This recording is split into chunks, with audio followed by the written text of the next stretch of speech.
Steve Scaffidi from Scaffidi and Billstad. I'm Jay Sorgi. We are at Carson, in the middle of downtown Milwaukee, right next door to where the Milwaukee Bucks Arena is being built.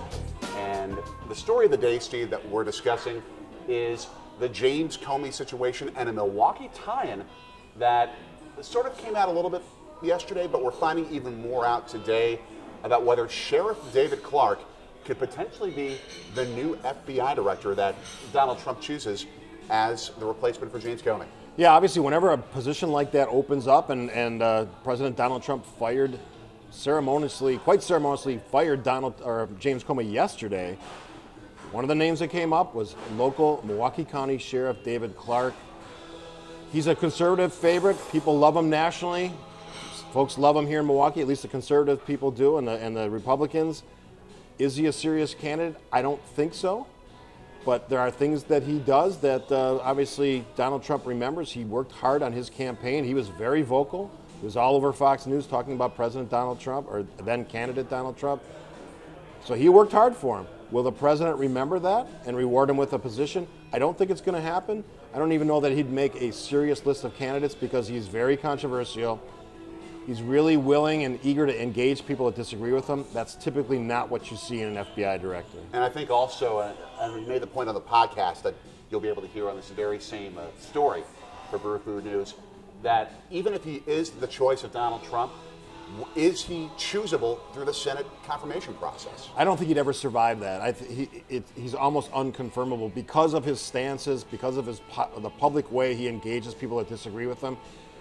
James Comey was fired for a large part of that reason was the fact that he was somebody that stepped outside the normal bounds of how FBI directors act, and he engaged in involving himself in the election.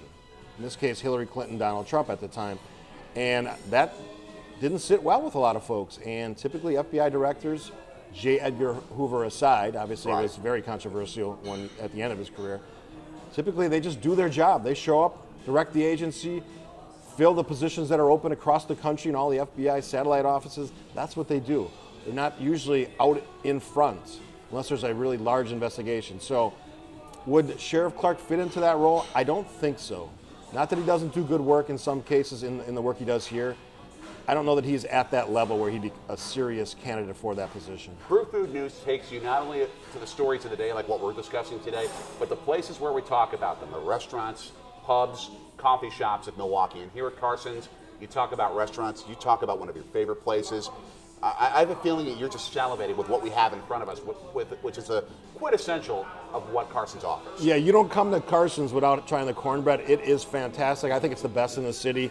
The ribs are also, I think, one of the best rack of ribs you can get in the city. Their shrimp, their crab cakes, even their chicken wings, which everybody does chicken wings. I encourage anybody to try these things.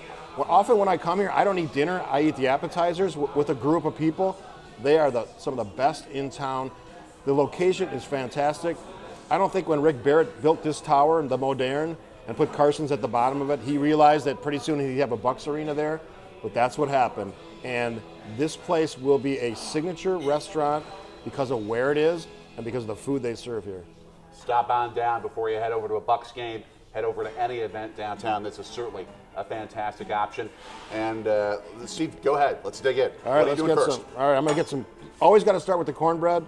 You got to try a piece of this. It's fantastic. Nice. I'll serve it up for you. Excellent. And while we stuff our faces here, make sure to check out more of where we've gone on BrewFoodNews.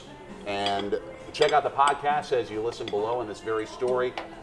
Here on WTMJ.com, we're going to continue our series all throughout the summer and take you to the places where we talk about the stories of the day all over Milwaukee, all of our great restaurants, pubs, and coffee shops. For Steve Scaffidi, who's about to enjoy the best ribs that maybe he's ever had in his life, I'm Jay Sorgi.